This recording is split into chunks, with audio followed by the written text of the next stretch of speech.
The morning sun beat down mercilessly on the dusty training grounds of Camp Pendleton, casting long shadows across the obstacle course that had broken more dreams than it had ever made. Staff Sergeant Maria Elena Vasquez stood at the edge of the course, her slight frame barely casting a shadow next to the towering Marines around her. At 5 feet 2 inches and weighing barely 125 pounds, she looked more like someone's little sister than a decorated combat veteran with 2 tours in Afghanistan under her belt. Before we jump back in, tell us where you're tuning in from, and if this story touches you, make sure you're subscribed, because tomorrow I've saved something extra special for you. The whispers followed her everywhere she went. Too small for infantry, too weak for the real work. A diversity hire who'd somehow slipped through the cracks of a system designed for warriors twice her size. She'd heard it all before, but today the stakes were different. Today she was fighting for something more than respect or recognition. Today she was fighting for the chance to prove that her brother hadn't died believing in someone who wasn't worth believing in. The humidity at Camp Pendleton hung in the air like a living thing, thick enough to taste and heavy enough to slow down even the strongest Marines. Maria had grown accustomed to it during her 6 months stationed here, but she'd never gotten used to the way it seemed to amplify every whispered comment about her capabilities. The morning briefing had ended 15 minutes ago, and already she could feel the familiar weight of skeptical stares following her across the compound. Sergeant First Class Tommy Rodriguez, a mountain of a man whose biceps were literally larger than Maria's thighs, was holding court near the motor pool. His voice carried across the dusty ground with the authority of someone who'd never questioned his place in the Marine hierarchy. Maria had served with men like Rodriguez before, good Marines who couldn't see past their own assumptions about what strength looked like. "I'm telling you, it's a liability issue," Rodriguez was saying to a group of junior Marines clustered around a Humvee. "Put someone that size on patrol in Helmand Province and you're asking for trouble. What happens when she can't carry her share of the load? What happens when someone goes down and she can't drag them to safety?" Maria kept walking, her boots crunching against the gravel as she made her way toward the communications building. She'd learned early in her career that responding to every slight was a luxury she couldn't afford. Better to let her actions speak louder than her words, though lately it seemed like no one was listening to either. The truth was more complicated than Rodriguez's simple equation of size equals strength. Maria had spent her entire adult life compensating for what others saw as physical limitations. Where others relied on brute force, she'd learned to use leverage and technique. Where others powered through obstacles, she'd learned to find more efficient paths. Her small stature had forced her to become smarter, faster, and more resourceful than her larger counterparts. But try explaining that to a promotion board that measured capability by how much weight you could deadlift. Her destination was a cramped office in the communications building, where Master Gunnery Sergeant Patricia Hayes waited with a stack of personnel files and an expression that Maria couldn't quite read. Hayes was one of the few senior NCOs who'd never treated Maria's presence as either a novelty or a problem. She was old-school Marine Corps, someone who'd risen through the ranks when women weren't even allowed in combat roles. "Vasquez," Hayes said as Maria knocked on the open door. "Come in and shut that behind you." Maria entered the small office and took the chair Hayes indicated. The walls were covered with unit photos dating back 2 decades, showing Hayes in various deployments and assignments. In every picture, she looked exactly the same, competent, serious, and utterly unimpressed by whatever challenge she was facing. "I'll get straight to the point," Hayes began, shuffling through the files on her desk. "Division is putting together a new patrol unit for deployment to Syria. High-risk reconnaissance missions, extended operations in hostile territory, the kind of assignment that separates the professionals from the pretenders." Maria felt her pulse quicken. This was the kind of opportunity she'd been waiting for, the chance to prove herself in a role that mattered. But Hayes's tone suggested there was more to the story. "The problem," Hayes continued, "is that your name isn't on the initial roster.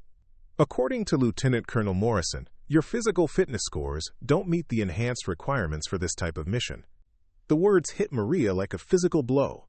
Her fitness scores were well above Marine Corps standards, better than 60% of the men in her unit. But, apparently, being above average wasn't enough, when you were fighting against preconceptions about what a Marine should look like. Ma'am, with respect, my scores exceed the requirements for every MOS in the Corps, Maria said carefully. I've completed the same training as every other Marine in this unit. Hayes held up a hand. I'm not questioning your qualifications, Vasquez. I'm telling you what the decision-makers think. Lieutenant Colonel Morrison believes that patrol operations require Marines who can carry wounded personnel over extended distances under combat conditions. His words, not mine. Maria's jaw tightened. She'd heard variations of this argument throughout her career, always delivered with the same tone of reasonable concern that made it impossible to argue against without sounding defensive or naive. The underlying message was always the same. You're not strong enough for the real work. There's something else, Hayes said, her voice softening slightly. Morrison specifically mentioned your brother's death as a factor in his decision. He's concerned that you might be trying to prove something instead of focusing on mission effectiveness. The mention of her brother sent a spike of pain through Maria's chest. Staff Sergeant Diego Vasquez had died 18 months ago in Afghanistan, killed by an IED while on patrol, with the same kind of unit Maria was now being denied access to. He'd been everything the Marine Corps valued: tall, strong, charismatic, and absolutely fearless. He'd also been the person who'd encouraged Maria to enlist, who'd told her that the Corps needed Marines who could think as well as fight. My brother's death has nothing to do with my ability to perform my duties, Maria said, fighting to keep her voice level. If anything, it reinforces my commitment to the mission. Hayes nodded slowly. I believe you. But belief isn't enough to change minds that are already made up. Morrison has the authority to select his own people, and he's made his choice. Maria stared at the floor, processing the rejection. She'd known it was coming, could see it in the way conversations stopped when she entered a room, in the way her name was never mentioned when deployment opportunities came up. But knowing something intellectually and experiencing it emotionally were two different things entirely. Is there anything I can do to change his mind? She asked finally. Hayes leaned back in her chair, studying Maria with the kind of intense scrutiny that came from years of evaluating Marines under pressure. Morrison is old school. He doesn't trust statistics or test scores or anything that can't be demonstrated in the field. Preparing and narrating this story took us a lot of time, so if you are enjoying it, subscribe to our channel. It means a lot to us. Now, back to the story. If you want to change his mind, you'll need to show him something that forces him to reconsider his assumptions. What kind of something? The kind that proves Rodriguez and his buddies wrong about what strength really means. The kind that demonstrates capabilities they didn't know existed. Hayes paused, seeming to consider her next words carefully. There's a survival exercise scheduled for next week. 48-hour field problem, full combat load, extended patrol through rough terrain. It's designed to simulate the conditions your brother's unit faced in Afghanistan. Maria felt her heart rate spike. Are you suggesting I volunteer for the exercise? I'm suggesting you show Morrison that his assumptions about physical capability are dangerously narrow. But understand what you'd be getting into. This isn't a training exercise designed to build confidence. It's a selection process designed to break people. Half the Marines who start won't finish. The implications were clear. This would be Maria's chance to prove herself, but failure would confirm every doubt anyone had ever expressed about her capabilities. It was a high-stakes gamble with her entire career on the line. How do I volunteer? Maria asked. Hayes smiled for the first time since Maria had entered the office. I'll put your name on the roster. But Vasquez, understand something. This isn't about proving you're as strong as the men in your unit. This is about proving you're strong in ways they haven't figured out how to measure yet.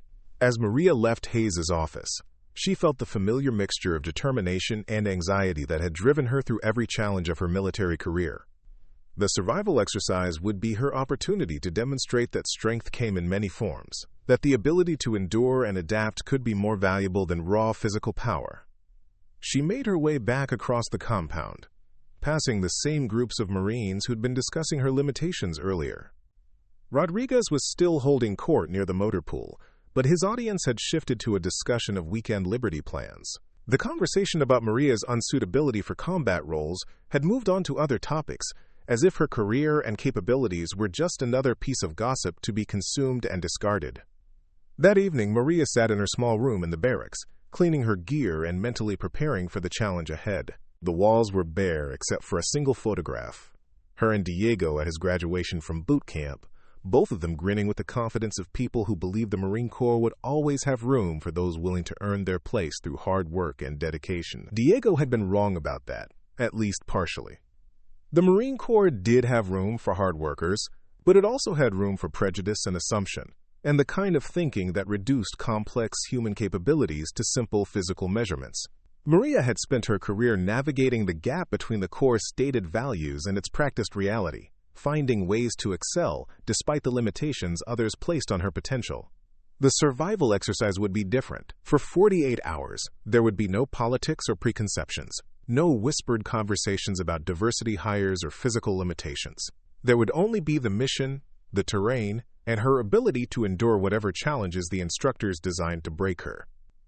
Maria finished cleaning her rifle and began laying out her gear for the next day's training.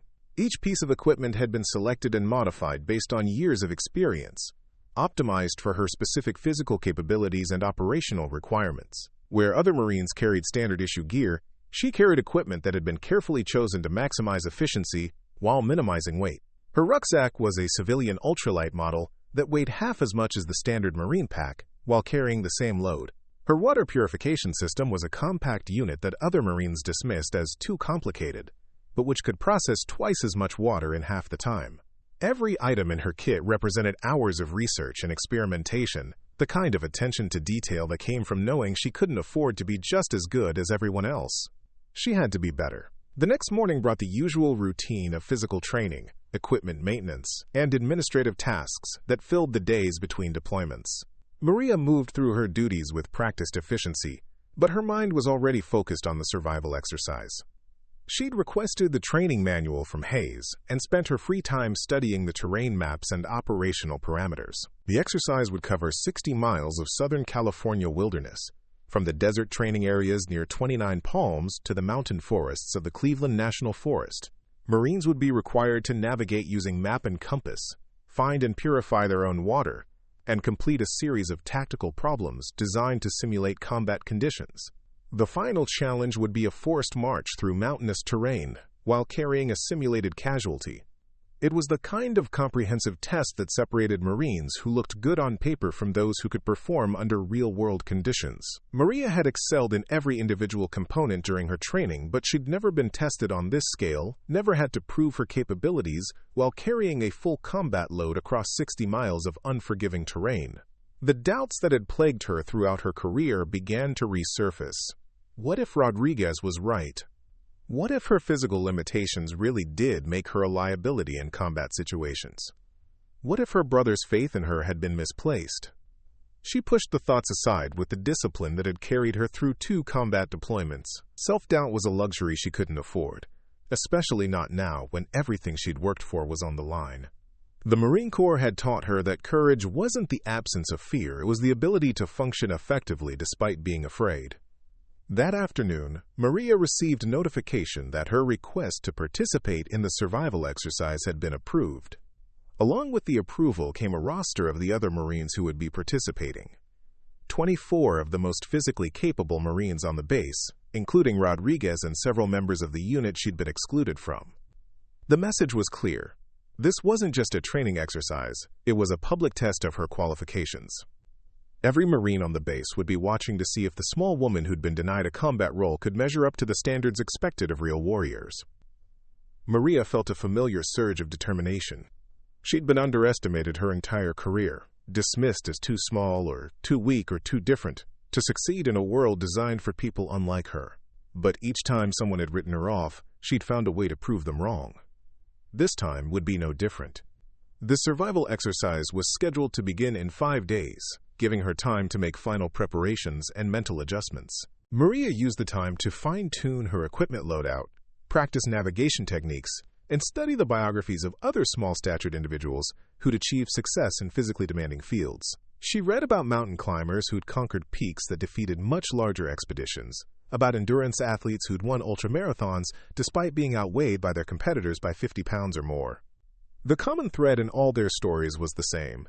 They'd succeeded not by trying to match their competitors' strengths, but by leveraging advantages their competitors didn't possess.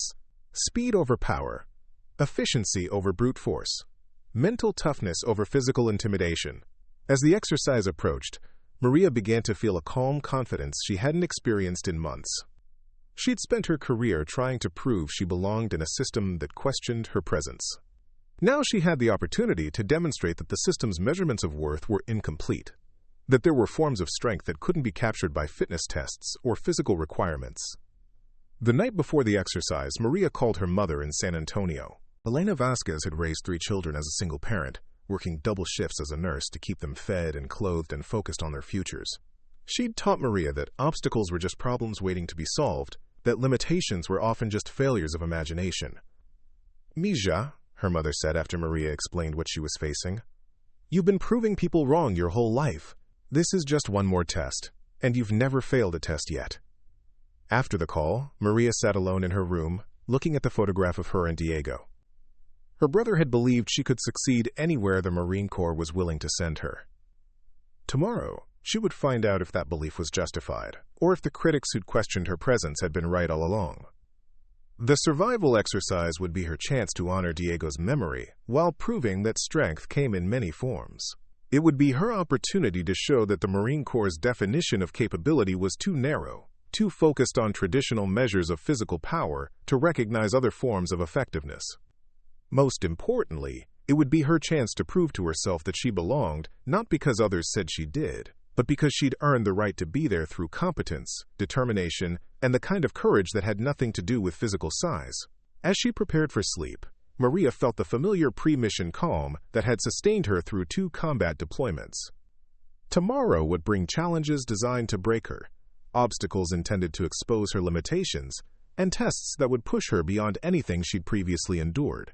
She was ready. The alarm shattered the pre-dawn silence at 0430 hours, sending 25 Marines scrambling from their bunks in the temporary barracks that had been set up for the exercise participants. Maria had been awake for 30 minutes already, using the quiet time to run through her mental checklist one final time. Her gear lay arranged on her footlocker with military precision, every item weighed, tested, and positioned for maximum efficiency during the chaos of rapid deployment. Around her, the other Marines moved through their own preparation rituals, with the practiced efficiency of professionals who understood that attention to detail in the preparation phase could mean the difference between success and catastrophe in the field. Rodriguez emerged from the head with his face freshly shaved, his massive frame making the standard-issue utilities look almost comically small.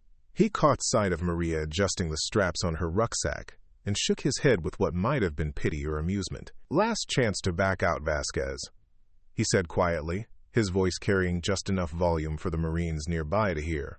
"No shame in recognizing your limitations before they become everyone else's problem." Maria finished her adjustment without looking up. "I appreciate the concern, Rodriguez, but I'm exactly where I need to be."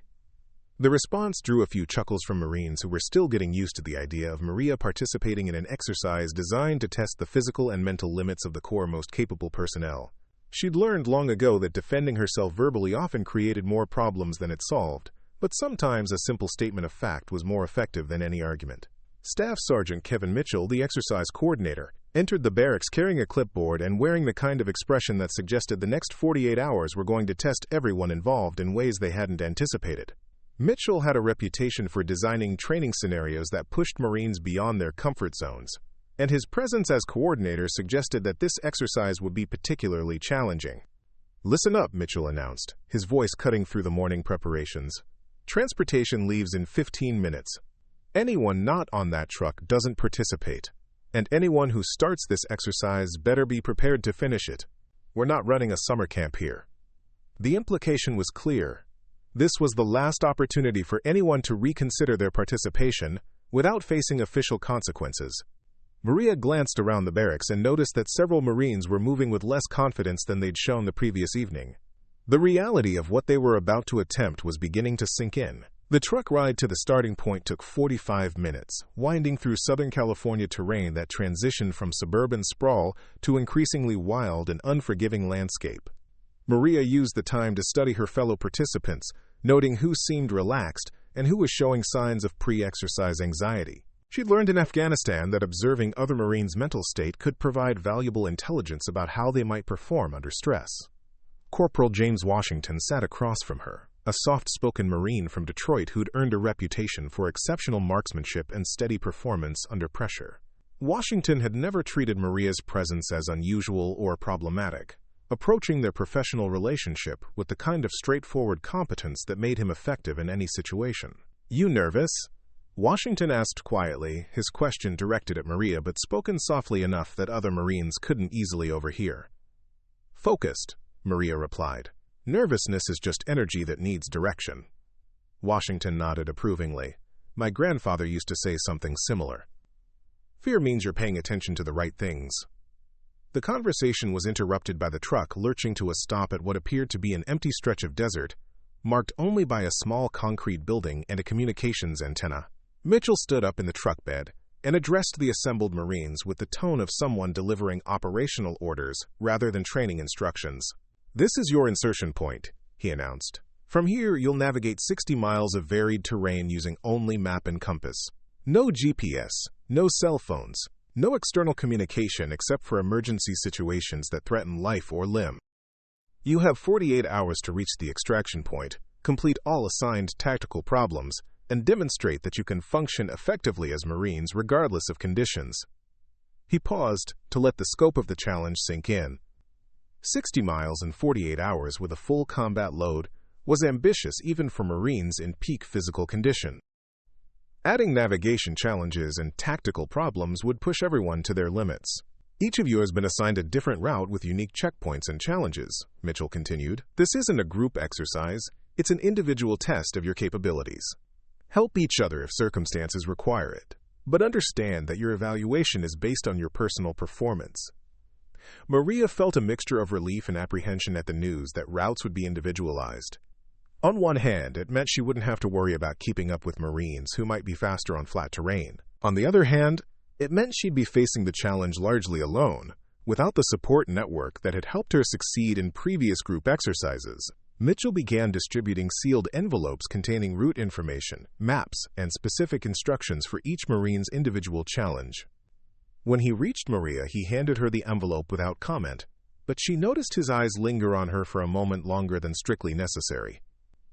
Whether that attention reflected concern or curiosity, she couldn't determine. The envelope contained a topographical map marked with a route that would take her through desert terrain, mountain forests, and what appeared to be several miles of particularly challenging ridge walking. 3 checkpoints were marked along the route, each one requiring her to complete a specific tactical problem before continuing. The final checkpoint included instructions that were sealed in a separate envelope marked "Open only upon arrival at Checkpoint 3. Maria studied the map with the kind of detailed attention she'd learned during her combat deployments. The route was challenging, but not impossible, requiring careful navigation through terrain that would test her endurance, technical skills, and mental resilience. The mystery instructions at the final checkpoint added an element of uncertainty that would prevent her from preparing for every eventuality. Around her, other Marines were conducting similar analyses of their own routes. She caught glimpses of their maps and noticed that while the general direction and distance were similar, each route presented unique challenges. Some Marines would face more desert travel, others more mountainous terrain, and still others more complex navigation problems. Rodriguez was studying a map that appeared to include several river crossings and what looked like a particularly steep mountain ascent. His route seemed designed to test raw physical power and endurance, playing to his natural strengths while challenging him to maintain that power over extended distances. Washington's route included more forested terrain with what appeared to be several night navigation legs that would test his technical skills and ability to maintain accuracy under low visibility conditions. Each Marine's challenge seemed tailored to push them in areas where they might be most vulnerable to failure. Mitchell gave them 30 minutes to study their routes and make final equipment adjustments before the exercise officially began. Maria used the time to modify her load distribution, ensuring that frequently needed items were easily accessible, while heavier gear was positioned to minimize fatigue during long-distance movement. She also took the opportunity to consume additional water and calories, knowing that her smaller body size meant she had less reserve capacity than her larger counterparts. Proper nutrition and hydration would be critical to maintaining performance over the 48-hour period. As the start time approached, Mitchell gathered the Marines around a small table where he'd laid out a detailed briefing on safety procedures, emergency protocols, and the specific criteria that would be used to evaluate their performance. The emphasis on safety was reassuring, but the evaluation criteria made it clear that this was a genuine test rather than a confidence-building exercise. Performance will be evaluated based on navigation accuracy, completion of tactical problems, adherence to timeline requirements, and overall demonstration of Marine Corps values under stress, Mitchell explained. Failure in any category can result in elimination from consideration for advanced assignments. The stakes couldn't have been clearer. This exercise wasn't just about proving individual capability. It was about earning the right to participate in the kind of high-risk missions that defined the Marine Corps' most challenging assignments. For Maria, it represented her opportunity to break through the barriers that had limited her career advancement. At exactly 0800 hours, Mitchell started his stopwatch and gave the signal to begin. 25 Marines scattered across the desert landscape, each heading toward their individual first checkpoint, and the beginning of a test that would push them beyond anything they'd experienced in training. Maria set off at a sustainable pace, her smaller stride length requiring her to maintain a slightly faster cadence than her larger counterparts to cover the same distance. She'd calculated the mathematics during her preparation. Her natural walking pace would need to be increased by approximately 15% to match the ground coverage of Marines with longer legs, but her more efficient gait pattern would help offset the increased energy expenditure. The first portion of her route led through typical Mojave Desert terrain, characterized by sandy washes, scattered Joshua trees, and the kind of rolling hills that looked deceptively easy to traverse until you were actually walking over them. The morning air was cool, but Maria knew that temperatures would climb rapidly as the sun rose higher. She settled into a rhythm that felt sustainable over long distances, pausing every hour to check her navigation and ensure she was maintaining the proper heading toward her first checkpoint. The map indicated it was located approximately 15 miles from the starting point, positioned at the base of a series of hills that would mark the transition from desert to more mountainous terrain. As she walked, Maria found herself thinking about the conversation she'd had with Hayes and the opportunity this exercise represented. For years, she'd been fighting against assumptions about her capabilities, trying to prove that physical strength came in many forms and that effectiveness couldn't be measured by simple fitness tests. Now she had the chance to demonstrate those principles under conditions that would test every aspect of her training and preparation. The next 48 hours would either validate her belief that she belonged in the Marine Corps' most challenging assignments, or confirm the doubts that had been expressed about her suitability for combat roles. The terrain began to change as she approached the halfway point to her first checkpoint. Sandy washes gave way to rocky ground that required more careful foot placement, and the scattered vegetation became denser as elevation slowly increased. Maria adjusted her pace to account for the more challenging footing while maintaining her overall timeline. She began to encounter other Marines at irregular intervals, their individual routes occasionally converging before diverging again toward different objectives. The brief encounters provided opportunities to gauge how others were handling the challenge and to assess her own performance relative to her peers. Rodriguez passed her during a water break, moving at a pace that seemed unsustainable over long distances but covering ground efficiently in the short term. He acknowledged her with a nod but didn't stop to talk, focused on maintaining his momentum toward whatever checkpoint his route required him to reach. Washington appeared on a ridgeline to her north, following a route that seemed to parallel hers but at a higher elevation. His movement looked controlled and steady, suggesting he was managing his energy expenditure carefully and thinking strategically about the challenges ahead. The first tactical problem awaited her at Checkpoint 1, located in a small canyon that provided concealment from observation and a natural amphitheater for conducting training exercises. Maria arrived at the checkpoint exactly on schedule, her navigation having been precise enough to bring her directly to the designated location without wasted movement. Staff Sergeant Angela Torres, one of Mitchell's instructors, was waiting with a clipboard and what appeared to be a detailed scenario briefing. Torres had a reputation for running realistic training exercises that tested Marines' ability to think clearly under pressure, and her presence suggested that the tactical problems would be more challenging than simple physical tasks. "Vasquez," Torres said as Maria approached the checkpoint, "you're carrying intelligence that needs to be transmitted to higher headquarters, but your primary radio has been damaged. Using the backup communication equipment provided, establish contact and relay the following message. She handed Maria a folded piece of paper containing what appeared to be a complex tactical situation report, complete with coordinates, casualty figures, and requests for specific types of support. The backup radio was an older model that Maria had trained on but rarely used in operational settings. The challenge wasn't just technical, it was mental. Maria had to quickly familiarize herself with equipment that wasn't part of her standard loadout, troubleshoot any operational issues, and successfully transmit information that would be critical to mission success in a real-world scenario.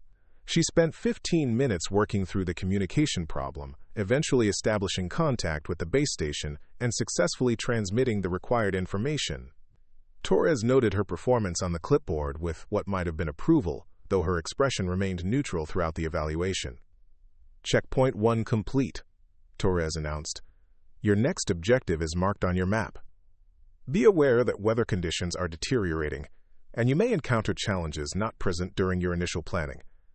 As if summoned by her words, Maria noticed that clouds were building over the mountains ahead, suggesting the possibility of afternoon thunderstorms that could complicate navigation and make travel more dangerous. She adjusted her timeline to account for potentially slower movement through wet terrain while hoping the storms would hold off until she reached more sheltered areas. The route from Checkpoint 1 to Checkpoint 2 led through increasingly mountainous terrain, with several steep ascents that would test her cardiovascular conditioning and load-bearing capacity. Maria had always excelled at hill climbing, her lower body weight giving her an advantage in situations where Marines had to carry their own body weight plus equipment up steep slopes. She settled into a climbing rhythm that emphasized efficient energy expenditure over speed, knowing that maintaining a steady pace would be more effective than alternating between fast movement and frequent rest breaks. The technique had served her well during mountain operations in Afghanistan, where endurance mattered more than raw power. As she climbed, Maria began to encounter the first real weather challenges of the exercise. Light rain started falling around midday, making the rocky terrain slippery and requiring more careful attention to foot placement. Her waterproof gear kept her dry, but the increased difficulty of movement began to affect her timeline. The rain also made navigation more challenging, as visibility decreased and some of the terrain features marked on her map became less distinct. Maria found herself relying more heavily on compass bearings and pace counting, techniques that required greater concentration but provided more reliable results in poor visibility conditions. She reached Checkpoint 2 in the early afternoon, arriving within her planned time frame despite the weather challenges. The checkpoint was located on a mountain ridge that provided commanding views of the surrounding terrain, though those views were currently obscured by low-hanging clouds and intermittent rain. Gunnery Sergeant Michael Parks was waiting with the second tactical problem, his weathered face showing the kind of professional composure that came from years of training Marines in all types of conditions. Parks had served multiple combat deployments and had a reputation for creating realistic scenarios that tested Marines' ability to make sound decisions under stress. "The situation is this," Parks began without preamble. "You're part of a patrol that has taken casualties during an enemy ambush. 2 Marines are wounded and unable to walk. Your patrol leader is unconscious, and you need to establish a defensive perimeter while calling for medical evacuation." He gestured to 2 training dummies positioned nearby, each one weighted to simulate an adult Marine and equipped with simulated wounds that would require specific medical interventions. The tactical problem would test Maria's ability to prioritize tasks, manage medical emergencies, and maintain security simultaneously. Maria quickly assessed the situation and began implementing the procedures she'd learned during combat lifesaver training. The first dummy had a simulated chest wound that would require immediate pressure bandaging, while the second had a simulated leg fracture that would need to be stabilized before the casualty could be moved. While treating the simulated casualties, she also had to establish radio contact with higher headquarters and request medical evacuation, providing accurate grid coordinates and detailed casualty reports that would enable responders to prepare appropriate resources. The multitasking required mental agility and the ability to maintain situational awareness, while focused on specific technical tasks. Parks observed her performance with the kind of clinical attention that suggested he was evaluating not just her technical skills, but her ability to remain calm and effective under the pressure of multiple competing demands. The exercise was designed to simulate the kind of complex emergency that could occur during combat operations, where Marines had to balance immediate life-saving actions with broader tactical considerations. After 30 minutes of intensive work, Maria had successfully treated both casualties, established communication with higher headquarters, and set up a basic defensive perimeter that would provide security while waiting for medical evacuation. Parks reviewed her actions against his evaluation checklist before providing feedback. Good prioritization of tasks and effective use of available resources, he noted. Your casualty treatment was technically sound, and your communication procedures were correct. Time to completion was within acceptable parameters for this scenario. The feedback was professional rather than effusive, but Maria recognized it as indicating successful completion of a challenging test. Parks handed her the coordinates for Checkpoint 3, along with a reminder that the final portion of her route would include the most difficult terrain and navigation challenges of the entire exercise. As she prepared to leave Checkpoint 2, Maria noticed that several other Marines had arrived and were waiting to complete their own tactical problems. Rodriguez was among them, looking somewhat more fatigued than he had earlier in the day, but still moving with the kind of determined energy that characterized his approach to physical challenges. The route from Checkpoint 2 to the final checkpoint led through terrain that Maria's map indicated would be the most challenging of the entire exercise. Steep descents through rocky areas, several stream crossings, and what appeared to be a long traverse across an exposed ridge that would require careful navigation and attention to weather conditions. The rain had intensified during her time at Checkpoint 2, creating streams where none had existed on her map and making rock surfaces slippery enough to require extra caution during descents. Maria adjusted her movement technique to account for the conditions, accepting slower progress in exchange for reduced risk of injury. As she moved through the afternoon, the physical demands of the exercise began to accumulate. Her legs felt the effects of 15 hours of continuous movement over challenging terrain, and her shoulders ached from the constant weight of her rucksack, but her cardiovascular system remained strong, and her mental focus hadn't wavered despite the physical discomfort. She found herself thinking about her brother Diego and the conversations they'd had about the nature of strength and endurance. He'd always believed that mental toughness was more important than physical power, that the ability to continue functioning when your body wanted to quit was what separated exceptional Marines from merely competent ones. The terrain became increasingly challenging as she approached the final checkpoint. What had appeared on the map as a simple ridge walk turned out to be a technical scramble over loose rock that required careful route finding and occasional use of her hands for balance and progress. The wet conditions made everything more difficult, but they also provided an additional test of her ability to adapt to changing circumstances. As evening approached, Maria could see the lights of the final checkpoint ahead, located in a small clearing that provided access to the communication equipment and personnel needed to conduct the exercise's culminating challenge. She was tired but not exhausted, having managed her energy expenditure carefully throughout the day. More importantly, she felt mentally sharp and ready to tackle whatever final test awaited her. The physical challenges of the route had been significant but manageable, and the tactical problems had allowed her to demonstrate competencies that weren't captured by traditional fitness assessments. The final checkpoint would determine whether her performance over the past 24 hours had been sufficient to earn her the opportunity she'd been seeking. As she approached the clearing, Maria felt the same mixture of nervousness and determination that had carried her through every significant challenge of her military career. Whatever test awaited her at Checkpoint 3, she was ready to meet it with everything she'd learned, everything she'd prepared for, and everything she believed about the many forms that strength and capability could take. The most difficult part of her journey was just beginning. The final checkpoint materialized through the evening mist like a scene from a tactical nightmare. Maria approached the clearing to find Lieutenant Colonel Morrison himself, waiting alongside Mitchell and two other senior NCOs she didn't recognize. Their presence transformed what she'd expected to be another routine checkpoint into something far more significant and potentially career-defining. Morrison stood near a large tactical tent that had been erected at the edge of the clearing, his weathered face showing the kind of professional composure that came from decades of evaluating Marines under the most challenging conditions. He was shorter than Maria had expected, but carried himself with the unmistakable authority of someone accustomed to making decisions that affected lives and careers. "Vasquez," Morrison said as she approached, his voice carrying neither warmth nor hostility, just the neutral tone of a commander conducting official business. You've completed the navigation and tactical portions of this exercise within acceptable parameters. Now we come to the final test. Maria felt her pulse quicken as she noticed additional equipment scattered around the clearing. Medical supplies, communication gear, and what appeared to be a specially constructed stretcher designed for evacuating casualties across difficult terrain. The setup suggested that her final challenge would be more complex and physically demanding than anything she'd faced during the previous 24 hours. Mitchell stepped forward carrying a sealed envelope that matched the one she'd been instructed not to open until reaching this point. He handed it to her with an expression that suggested he knew exactly what it contained and wasn't entirely comfortable with the contents. Maria broke the seal and unfolded the instructions, reading them twice to ensure she understood the full scope of what was being asked of her.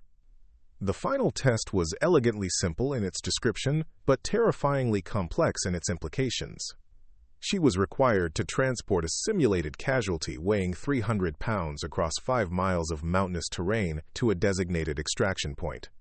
The route would take her through the most challenging landscape of the entire exercise area, including steep descents, stream crossings, and technical terrain that would be difficult to navigate even without carrying additional weight. The simulated casualty was represented by a specially designed training dummy that replicated not just the weight of a large Marine, but also the awkward distribution and handling challenges that came with moving an unconscious person across rough terrain. Medical monitoring equipment attached to the dummy would record any impacts or handling that might cause additional injury to a real casualty. The scenario is this, Morrison explained, his tone suggesting this was a formal briefing rather than casual conversation. You're the only mobile member of a patrol that has taken casualties during a combat operation. Your patrol leader, Staff Sergeant Thompson, has been critically wounded and requires immediate medical evacuation. The helicopter landing zone is 5 miles away across terrain that will test every aspect of your training and physical capability. He gestured toward the training dummy, which had been positioned to simulate an unconscious Marine complete with gear and equipment. The weight distribution looked even more challenging than Maria had anticipated, with the bulk concentrated in areas that would make carrying difficult, and the overall shape designed to shift and move in ways that would test her balance and stability. Time limit is 4 hours, Morrison continued. That's based on the medical reality that critically wounded personnel have a limited window for reaching advanced medical care. Failure to reach the extraction point within that time frame represents mission failure and casualty death in a real-world scenario. Maria studied the route marked on a tactical map that Morrison handed her. 5 miles across terrain that included a 2,000-foot elevation change, multiple stream crossings, and what appeared to be at least 2 technical climbing sections that would require her to navigate carefully, even without carrying additional weight. With a 300-pound load, it would be the most physically demanding challenge of her military career. Around the clearing, other Marines were arriving at their own final checkpoints and receiving their own culminating challenges. Through the trees, she could see Rodriguez at another station, apparently preparing for his own version of the final test. The sight reminded her that she wasn't alone in facing an overwhelming challenge, though it also reinforced the reality that her success or failure would be entirely individual. Questions? Morrison asked, though his tone suggested he expected her to have absorbed all relevant information and be ready to proceed immediately. Maria had dozens of questions about everything from route alternatives to medical monitoring procedures. But she recognized that this wasn't a training exercise where clarification was encouraged. This was an evaluation where her ability to function with incomplete information and adapt to unexpected challenges was part of what was being tested. "No, sir," she replied. "I understand the mission requirements." Morrison nodded approvingly. "One additional consideration, Vasquez. This exercise has been designed to test capabilities that can't be measured by standard fitness assessments. Your performance over the next 4 hours will determine not just your eligibility for advanced assignments, but also whether our current evaluation methods are identifying the right Marines for the most challenging missions." The implication was unmistakable. This wasn't just about her individual career prospects, it was about validating or challenging the assumptions that had shaped Marine Corps personnel policies for decades. Her success or failure would influence decisions that affected other Marines who didn't fit traditional physical profiles. Maria felt the weight of that responsibility settling on her shoulders alongside the anticipation of the physical challenge ahead. She'd spent her career fighting against limitations imposed by others' assumptions about her capabilities. Now she had the opportunity to prove that those assumptions were not just wrong about her individually, but fundamentally flawed as measures of military effectiveness. She approached the training dummy and began assessing the best methods for lifting and carrying such an awkward load. The weight was distributed to simulate a fully equipped Marine, with gear and equipment that would shift during movement and create additional stability challenges.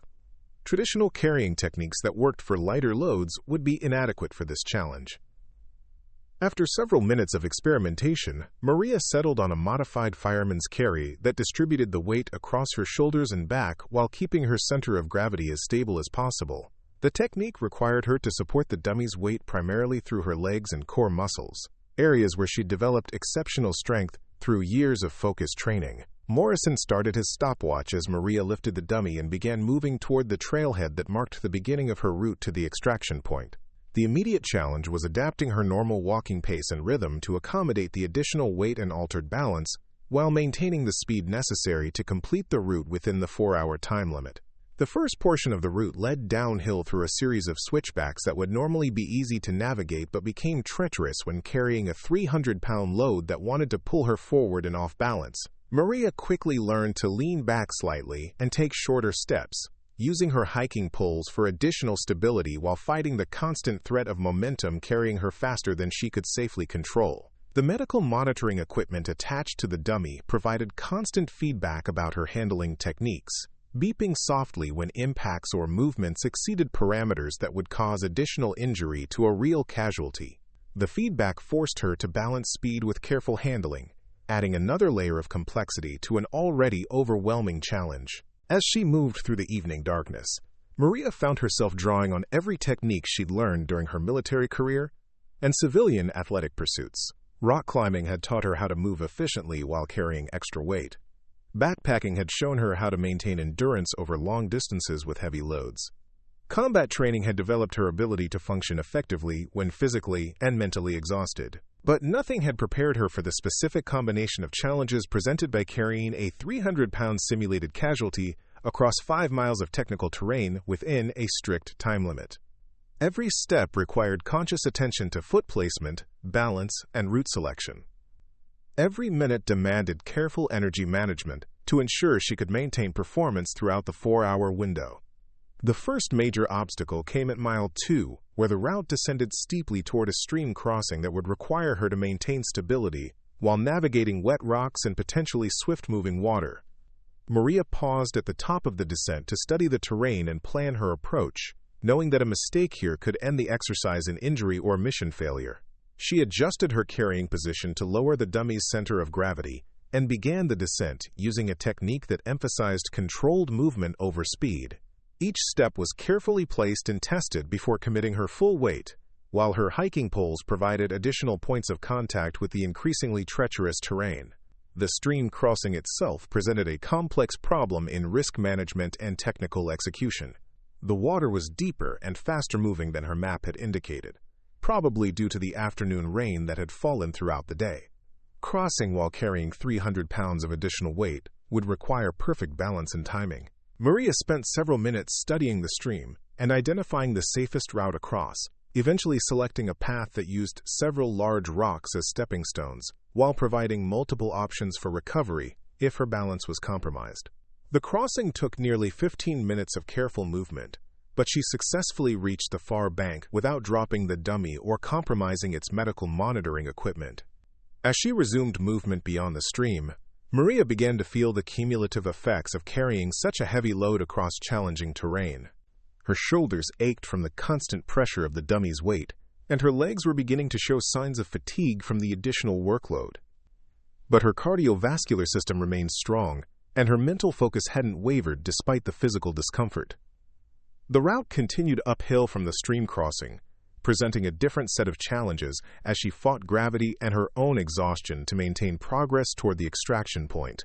The incline forced her to lean forward slightly, creating a more unstable carrying position, but allowing her to generate the power needed to continue climbing with the heavy load. Around mile 3, Maria encountered Rodriguez coming down a parallel trail, apparently having completed his own version of the final challenge. He was moving without a load and looked exhausted but victorious, suggesting he'd successfully completed whatever test had been assigned to his route. He paused when he saw Maria struggling uphill with the training dummy. "Jesus Vasquez," he said, his voice showing genuine surprise and what might have been respect. "They gave you casualty evacuation? That's supposed to be the hardest challenge in the rotation." Maria didn't have energy to spare for conversation, but she managed a brief response. "Just another day at the office, Rodriguez." He watched her continue up the trail for a moment before shaking his head and resuming his own movement toward whatever debriefing awaited him. The brief encounter reminded Maria that other Marines were completing their own challenges successfully, but it also reinforced her sense that her test was uniquely demanding.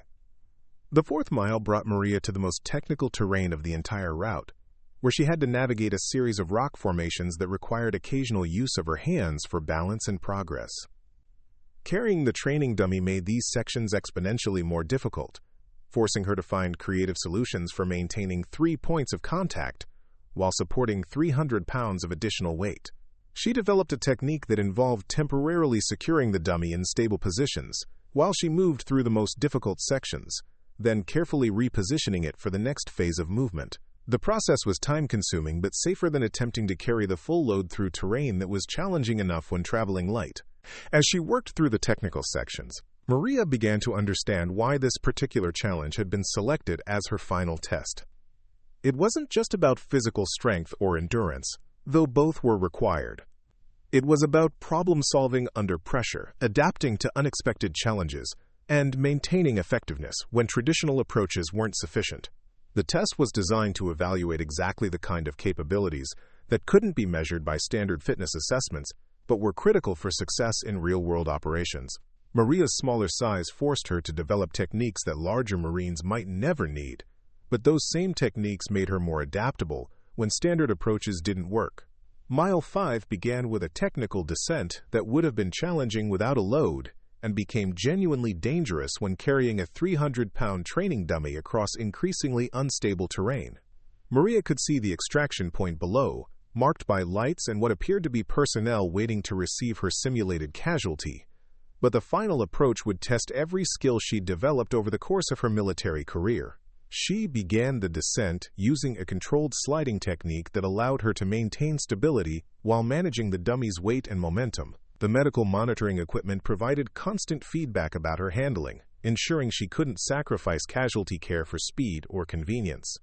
As Maria approached the extraction point, she could see Morrison and Mitchell waiting alongside what appeared to be additional evaluation personnel she hadn't encountered before. Their presence suggested that her performance was being assessed at levels beyond the local command, possibly as part of broader policy discussions about physical standards and personnel assignments. With 200 meters remaining to the extraction point, Maria felt her legs beginning to shake from exhaustion and the accumulated stress of carrying such a heavy load across 5 miles of challenging terrain. But her mental focus remained sharp, and she could see that she was well within the 4-hour time limit, despite the technical challenges that had slowed her progress. The final approach was across relatively flat terrain that would normally be easy to navigate but had become a test of pure endurance after 4 hours of intensive physical effort. Each step required conscious effort, and the training dummy seemed to have gained weight during the course of the exercise. But Maria continued moving forward with the steady persistence that had characterized her entire military career.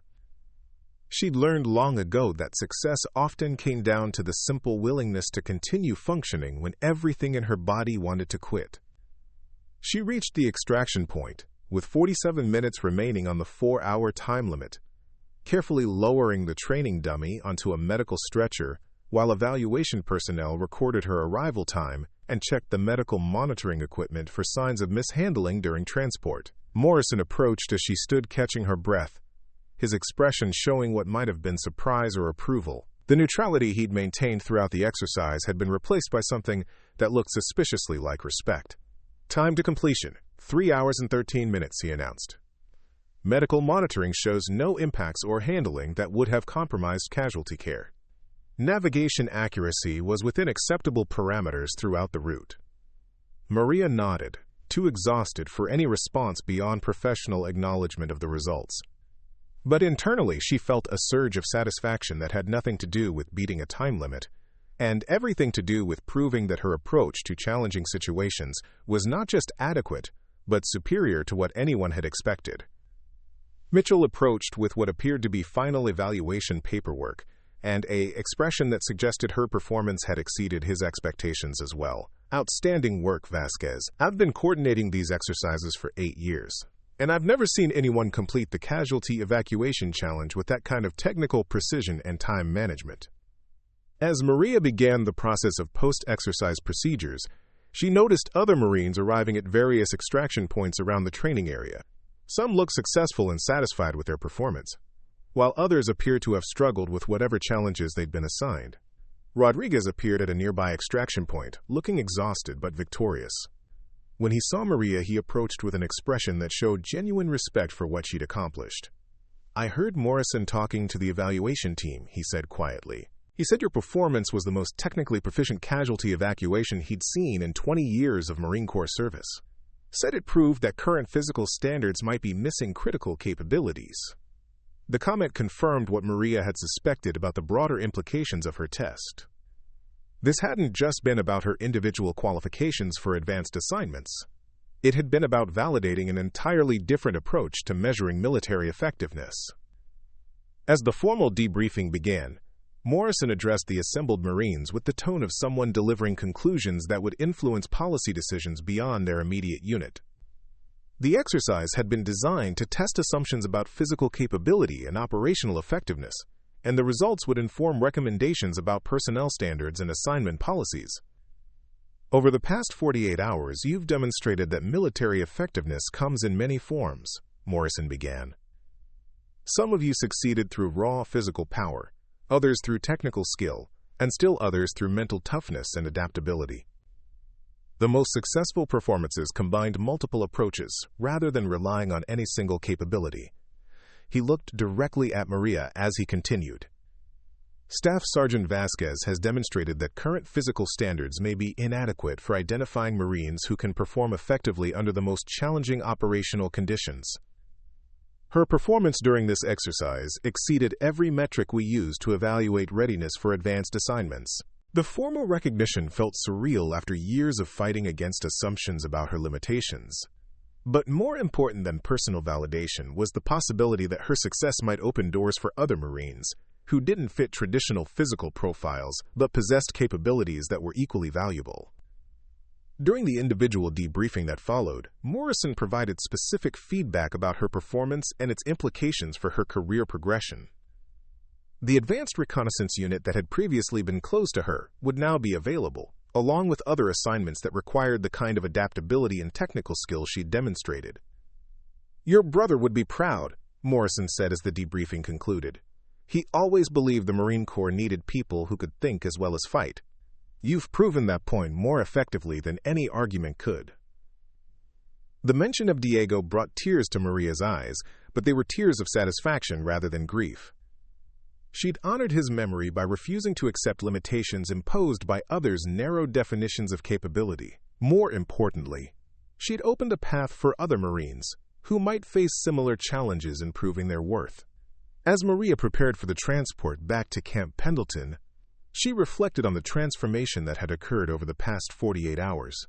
She'd entered the exercise as someone fighting for recognition and opportunity. She was leaving as someone who'd not only proven her individual capabilities, but demonstrated that the Marine Corps' understanding of strength and effectiveness needed to evolve. The 5-mile casualty evacuation had been the most physically demanding challenge of her military career, but it had also been the most professionally satisfying. She'd carried a 300-pound Marine across impossible terrain, not because she was stronger than anyone expected, but because she was strong in ways that others hadn't learned to recognize or measure. Rodriguez approached her as they waited for transportation, his earlier skepticism replaced by genuine curiosity about her techniques and approach to physical challenges.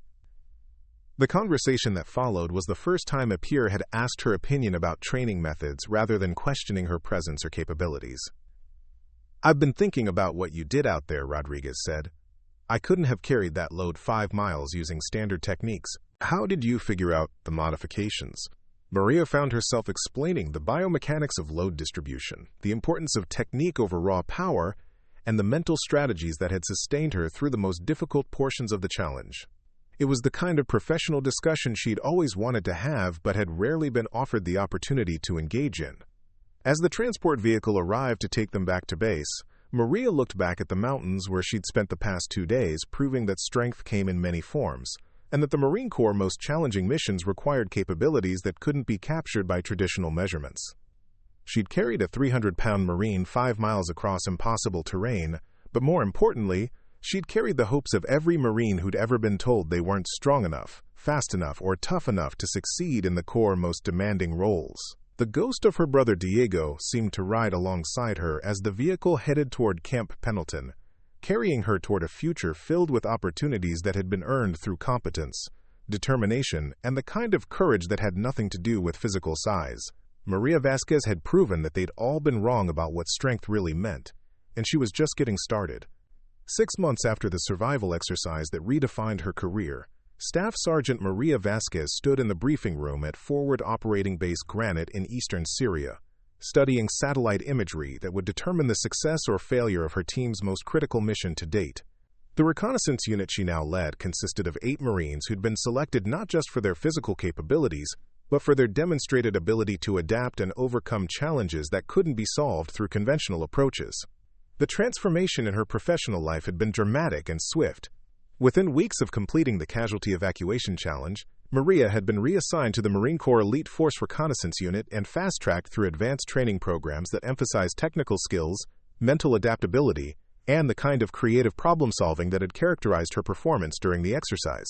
Lieutenant Colonel Morrison had personally overseen her transition into the new role, ensuring she received assignments that would test and develop her unique capabilities while contributing to missions that mattered. The recognition felt validating, but more importantly, it provided opportunities to demonstrate that effectiveness came in many forms, and that the Marine Corps benefited from embracing diversity in its approaches to challenging problems. The current mission represented everything she'd worked toward throughout her career.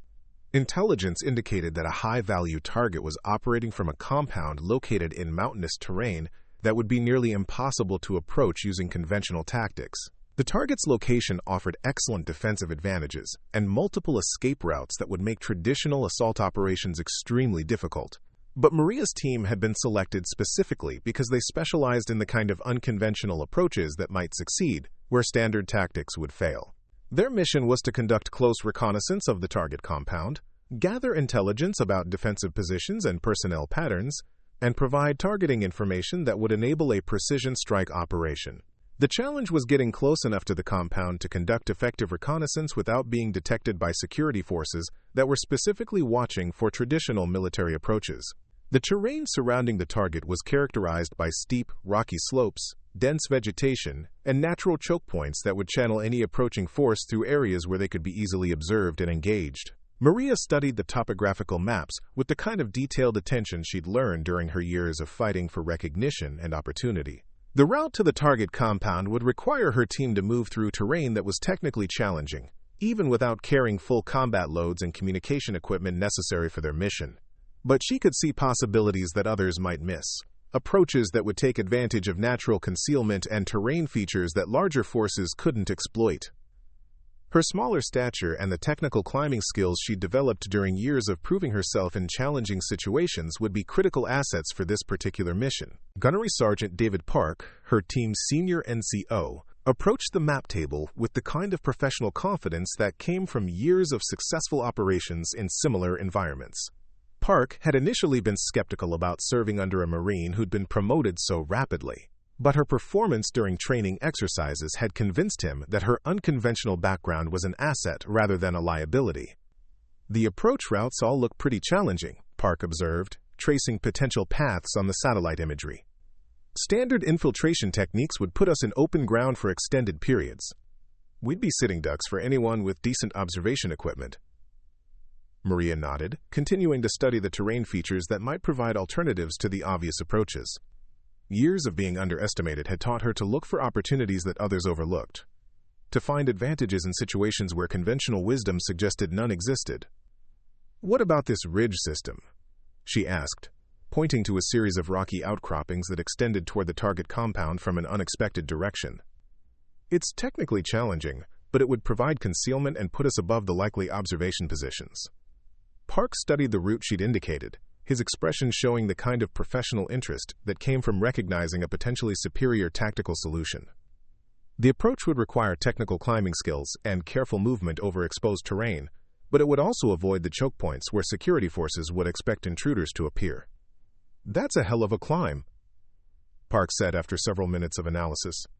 "Probably a 12-hour movement just to get into position, and we'd be carrying full combat loads, plus specialized reconnaissance equipment. The margin for error would be pretty thin." Maria had spent her career operating with thin margins for error, succeeding in situations where others expected her to fail, because she'd learned to prepare more thoroughly and execute more precisely than her larger counterparts. The challenging approach that Park described sounded difficult but manageable, given proper planning and preparation. "Let's walk through the details," she suggested, moving to a larger tactical map that showed the terrain in greater resolution. "If we can make this approach work, we'll have advantages that could make the entire mission more successful." Over the next 2 hours, Maria and Park developed a detailed plan that would take their 8-person team along the ridge system to observation positions that would provide comprehensive coverage of the target compound. The route was technically demanding and would require each team member to demonstrate skills that went beyond standard infantry training, but it offered tactical advantages that justified the additional risk. The plan emphasized the kind of careful preparation and technical execution that had characterized Maria's approach to every challenge throughout her military career. Each team member would be assigned specific responsibilities based on their individual capabilities, and the overall timeline would account for the additional complexity of moving through difficult terrain while maintaining operational security. As they finalized the mission planning, Maria reflected on how dramatically her professional situation had changed since the survival exercise. She was no longer fighting for recognition or opportunity, but instead leading Marines who respected her judgment and trusted her leadership. The transformation felt surreal, but it also felt earned through years of persistent effort and demonstrated competence. The team that assembled for the final mission briefing represented a carefully selected group of Marines who'd been chosen for their ability to think creatively and adapt to unexpected challenges. Corporal James Washington had been promoted and transferred to the unit based on his performance during the survival exercise, while several other team members had been recruited from specialized programs that emphasized technical skills over traditional physical measurements. "The approach we're taking hasn't been attempted before in this type of terrain," Maria explained to the assembled team. "It's going to require every technical skill we've developed, and some we'll have to improvise along the way. But if we execute properly, we'll have observation positions that will provide intelligence no one else could gather." The briefing covered every aspect of the mission in exhaustive detail, from individual equipment requirements to contingency plans for various types of equipment failure or enemy contact. Maria had learned that success in challenging situations required preparation that anticipated problems before they occurred, and solutions that could be implemented under stress. Staff Sergeant Jennifer Chen, the team's communication specialist, raised concerns about maintaining reliable contact with headquarters while operating from the exposed positions the mission would require. The ridge system that would provide tactical advantages would also present challenges for radio communication that could complicate coordination and support. "We'll use relay positions and scheduled communication windows," Maria replied. "It's more complex than standard procedures, but it'll give us the redundancy we need while maintaining the operational security that makes this approach viable." The solution represented the kind of creative problem-solving that had become characteristic of Maria's leadership style. Rather than accepting limitations imposed by standard procedures, she'd learned to develop alternatives that achieved mission objectives while working within the constraints of available resources and tactical realities. As the briefing concluded and team members began their individual preparations, Maria found herself thinking about the conversation she'd had with her mother the previous week. Elena Vasquez had expressed pride in her daughter's achievements, but also concern about the increased risks that came with her new responsibilities and assignments. "I know you're good at what you do, Mija," her mother had said during their video call, "but I also know that proving yourself sometimes means taking chances that others don't have to take. Make sure you're being careful for the right reasons." The advice had resonated with Maria because it captured something important about her professional evolution. She'd spent years taking risks to prove herself worthy of opportunities that were readily available to others. Now she was taking risks because the mission required it, and because she had capabilities that could contribute to success in ways that others couldn't match. The distinction was important because it represented a fundamental shift from fighting against limitations to leveraging unique strengths. Maria was no longer trying to prove she belonged in the Marine Corps' most challenging assignments. She was demonstrating why those assignments benefited from the kind of perspectives and capabilities she brought to them. The team departed for the target area during the early morning hours, traveling in vehicles that would take them to the insertion point, where they'd begin their approach on foot. The ride through the Syrian countryside provided time for final equipment checks and mental preparation for the challenges ahead. As they approached the insertion point, Maria could see the mountainous terrain that would test every skill her team had developed during months of specialized training. The ridge system she'd identified during planning looked even more challenging in person, but it also confirmed her assessment that the approach would provide tactical advantages that justified the additional complexity. The team began their movement toward the target compound, using techniques that emphasized stealth and technical precision over speed or conventional approaches. Each Marine carried equipment that had been specifically selected for their individual role and capabilities, optimized for the unique challenges they'd face during the next 18 hours. Maria took point position, using her smaller size and climbing experience to identify the safest and most efficient route through terrain that would challenge much larger Marines. The technical demands of the movement required constant attention to route selection and risk management, but they also provided opportunities to demonstrate capabilities that couldn't be measured by traditional fitness standards. As the team climbed through increasingly difficult terrain, Maria found herself drawing on every technique she'd learned during years of compensating for perceived physical limitations. Rock climbing skills developed during civilian pursuits translated directly to military applications, while the mental discipline she'd cultivated during her career enabled her to maintain focus despite physical exhaustion and environmental challenges. The ridge system proved even more technically demanding than satellite imagery had suggested, requiring the team to use ropes and climbing equipment for several sections that would have been impassable using standard infantry movement techniques. But the challenging nature of their approach also confirmed that security forces around the target compound wouldn't expect anyone to attempt infiltration from this direction.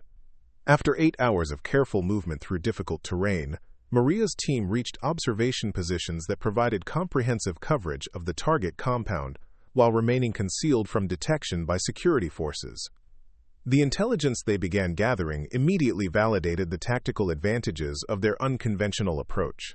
The compound's defensive positions were oriented toward the obvious approach routes that conventional forces would be expected to use. Security personnel were focused on areas where traditional infiltration attempts would be most likely, leaving gaps in their observation coverage that Maria's team could exploit for extended surveillance operations.